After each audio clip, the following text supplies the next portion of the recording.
Hello guys, happy Friday.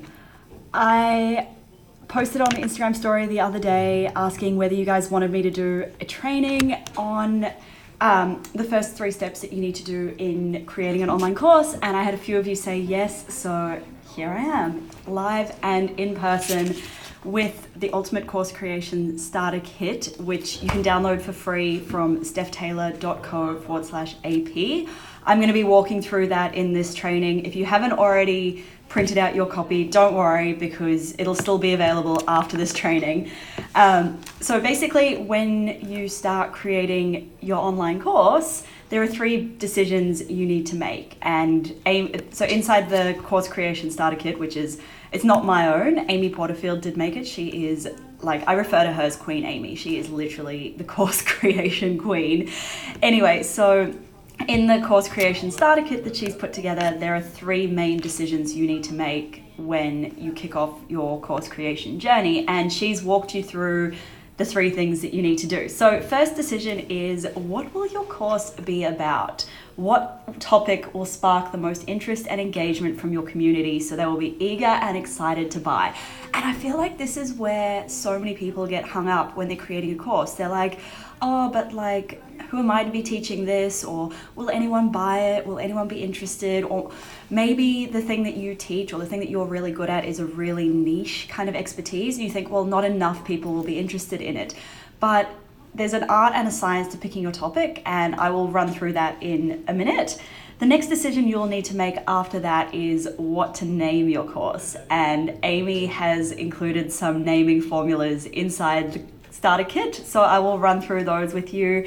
And then the last decision, and I think this is probably the most fun decision, is what are you going to stop doing in your business once you're generating revenue with your course? And this is such a big one because for me, I basically kicked all client work to the curb once I launched my online course. Like, I started building my entire business around courses where I was doing one-on-one client work before. It was not scalable. I was burnt out. It was not fun. And basically, like, I couldn't help anywhere near as many people as I wanted to. But then creating an online course meant that I could actually help so many more people. So if that's something that you're thinking about, then definitely pay attention. Okay, so the first decision, like I said, what is the topic of your course? And in the Course Creation Starter Kit, Amy has included, it's going to be back to front for you guys. Damn. Anyway, so there's a little diagram that she's included where it basically helps you figure out your course topic sweet spot. Now, the sweet spot is where these 4 things come together. So your skills and know-how. So what are you good at? Like, what knowledge do you have in here that you can share with the world? The other thing is your audience's struggles and challenges. So, like, here's a reality for you guys. People don't want to buy a course, okay? They want the magic pill that's going to get them from where they are now to where they want to be, whatever that desired state is, with as little effort as possible. They don't want it to take long. They want it to be this easy, seamless transition. So you're not trying to sell them a course. You're trying to sell them that transformation, and you're trying to solve them the solution to their problem. Like, anyone in business is essentially in the business of solving problems, right? So figure out what problem you can solve for your audience with a course, and that is a winning topic. The next thing to consider is the profit potential. So if it's something that your audience is already paying money for, so maybe they're paying consultants, or they're paying for books or other trainings, and they just haven't found that magic pill yet, maybe that is gold for your course. Maybe there are 100 other courses doing that, but nobody has the same system as you. Nobody can get the results that you can. That is perfect. And then the other thing is, it needs to be something that lights you up, because, like, okay, I'm not gonna lie, creating a course is a lot of work. Like, to put it like mildly, it can be a lot of work. Obviously, if you're creating a shorter course, not so much work. But if you're creating a big course, it's a lot of work. Not just creating it, but marketing it. So you need to be excited about what you're teaching. You need to truly believe that what you're teaching can get those results. So if your course topic doesn't light you up, you're not going to be able to stick to it. So make sure it lights you up. Okay, now once you've sort of had a think about that, there are a couple of different strategies that you can use to come up with a killer course topic. And the first one that Amy suggests is 3 days of no judgment inspiration. So basically, over the next 3 days, any ideas that you have for a course, jot them down, whether it's on your hand, on notes in your phone, on a piece of paper, jot them down. Even if you think at the back of your mind, like, oh, nobody would buy that, or who am I to teach that? Just write it down anyway. Don't filter those ideas out, because I think we're so critical. We get so caught up in like, oh, it has to be the perfect idea. It has to be like, it can't be anything less than 110% perfect. Don't get caught up in that. Just write down any ideas, and you'll, like, once you start writing ideas down, you'll find more of them come to you. So just get into that flow of jotting them down. If you can set aside like an hour to brainstorm, that's even like a much, much better way to do it. The next way to come up with the perfect course topic is the magic wand question. So you could ask people in your niche or in your industry, your market, people who are like your ideal customer or ideal client, ask them if you could wave a magic wand and have your biggest challenge related to whatever it is that you do disappear, what would it look like? What would it be? So for me, it would be, if you could wave a magic wand and have your biggest marketing challenge disappear, what would it be? That's simple. And just pay close attention to the words that they use, because often how we describe the problem isn't how they describe the problem. They would describe the symptoms of the problem. So for example, the answer to the question, if I could wave a magic wand and have your biggest marketing challenge disappear, what would it be? A lot of people in my audience would say more followers, but that's not the actual problem. That's the symptom of the fact that they don't have a marketing strategy or whatever their deeper marketing problem is. The third way to come up with a course topic is one of my favorite ones, and it's a really easy one to do these days, and it's crowdsourcing it. So that means going live and asking your audience. It means putting up an Instagram story and asking people like, what are your struggles, and just paying attention to the words that they use. Another one is to examine your own transformation. So have you gone from A to B yourself? And how did you achieve that? Maybe you did that in a very different way to what everyone else is teaching. So that's another topic to consider. Identify what's already working. That's number 5. So are people already paying you to do, I don't know, marketing strategy or some sort of consulting? What do people already pay you money for? Because obviously it's working, you're getting them results, you're good at it, you already have people who can vouch for your expertise and vouch for the results that you've got them. So could you turn this into a course format somehow? I don't know. Ask yourself this. Because like the reality is, right, if you're doing one-on-one consulting and people are paying you for your time, there are only so many people you can help. And if you can turn this into a course, it means you can actually help so many more people than you can with your 24 hours in a day, minus 8 hours for sleeping, 8 hours for leisure time, and then 8 hours of work.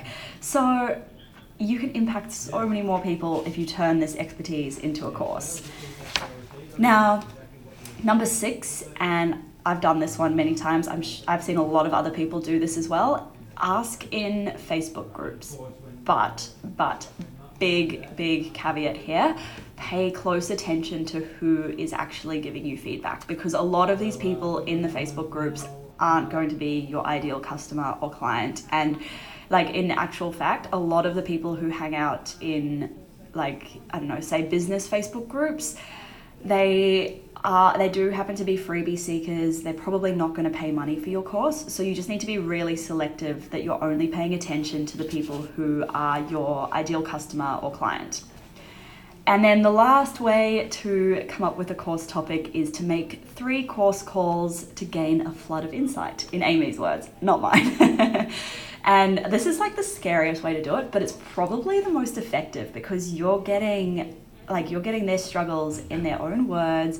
You can dive deeper into any questions they ask you. Like, you get a real deep insight by getting on the phone with someone or taking them out to coffee. I know a lot of you say, well, my ideal customer or client, they're really busy people. They don't have time to spend half an hour at coffee with me or on the phone with me. Make it a win-win situation. So say, hey, like I'll give you a free half-hour consult in return for half an hour of you answering my questions for me. So make it so that there's something in it for them as well. And then ask them that Amy's listed out a few questions in the Ultimate Course Creation Starter Kit, which if you weren't here at the start, you can download that at stephtaylor.co/AP.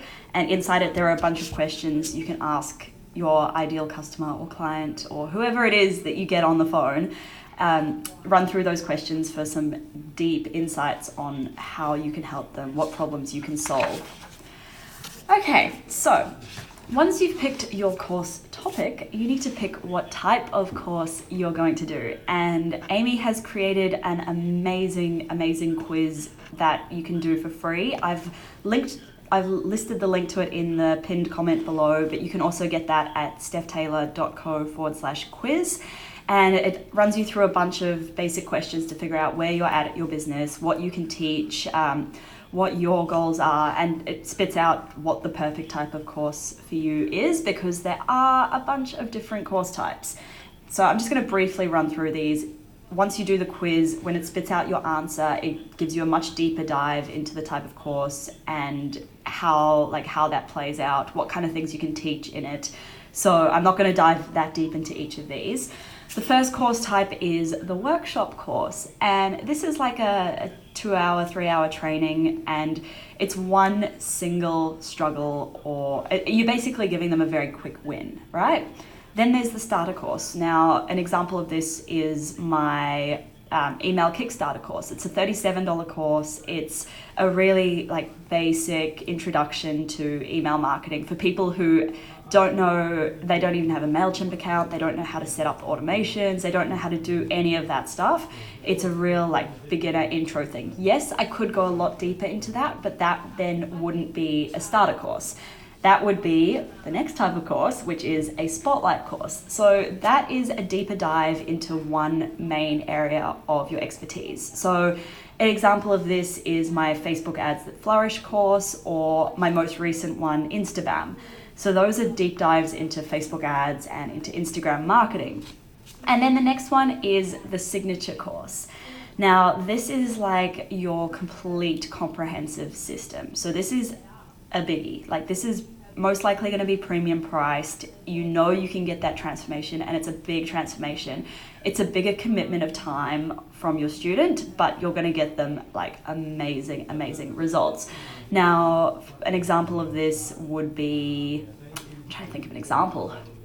I can't think of any off the top of my head, but I'm going to be launching a signature course next year. So maybe we'll be creating courses together, guys. That would be fun, wouldn't it?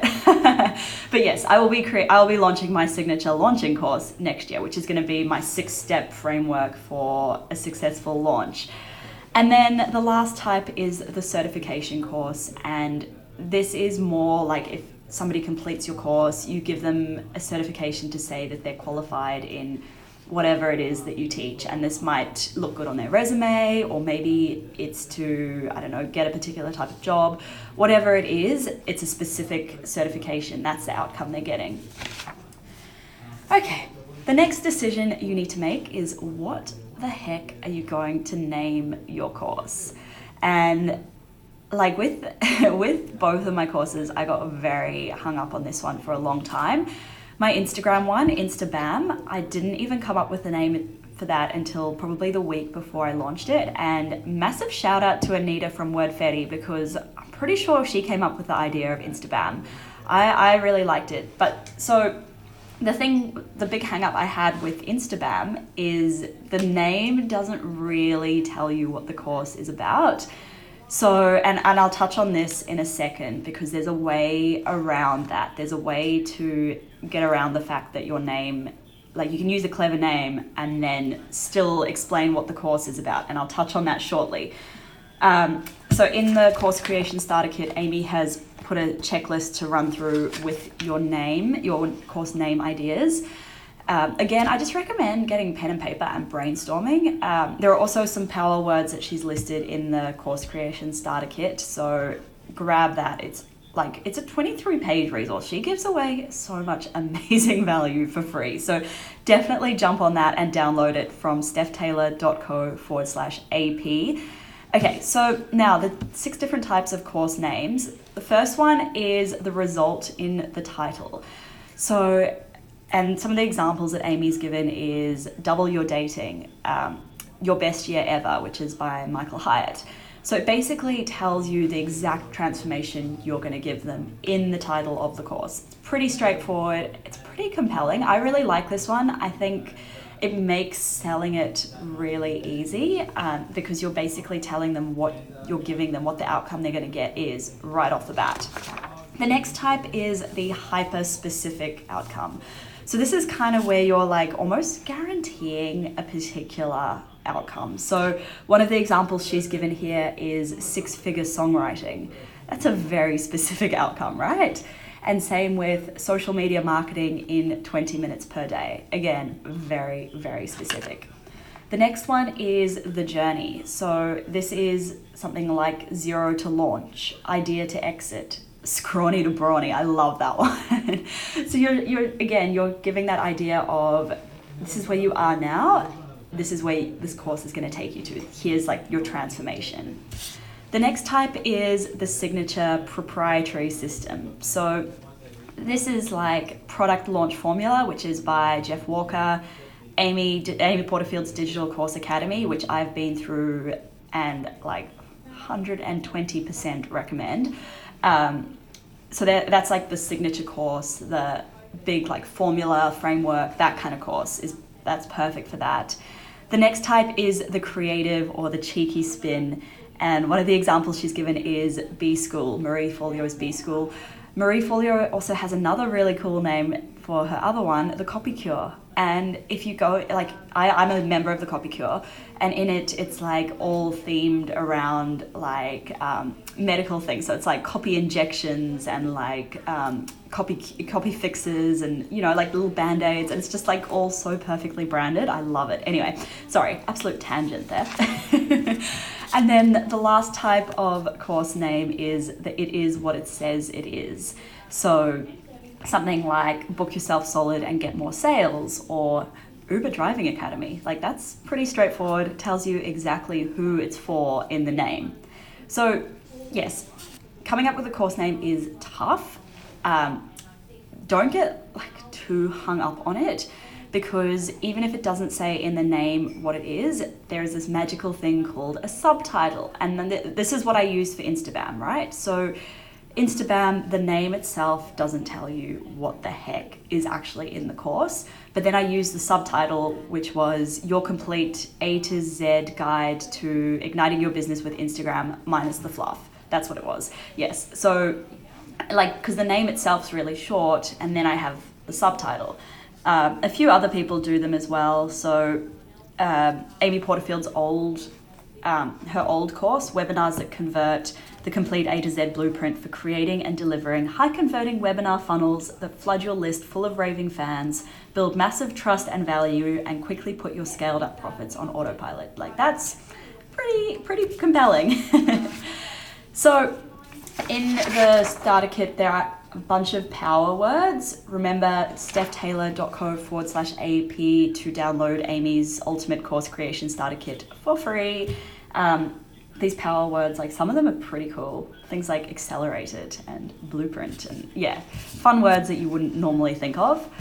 And then, so once you've named it, once you've picked your topic, you have one more decision to make, and that is, what are you going to stop doing in your business once you launch your course? So once you launch a course, right, that becomes like another revenue stream. And it's a revenue stream that you can automate, you can put it on autopilot, so it's still bringing in customers in the background while you're consulting, while you're traveling, whatever it is that you're doing.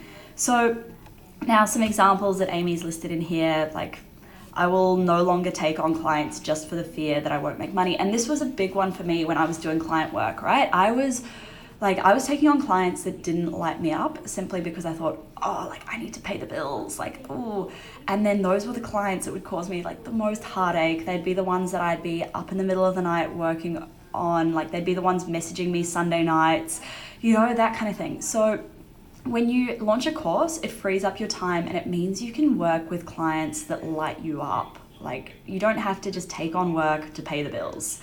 I will no longer work nights or weekends. Like that's another big one. I mean, like once your course is built, yes, like the process of building the course is time consuming, and both of mine, like I worked a lot of nights and weekends to build it, but once it's done, it's done. Like all you have to do is maybe update it to keep it up to date. If you're running it live, you can do Instagram lives, Facebook lives with your group. But once it's done, it's done.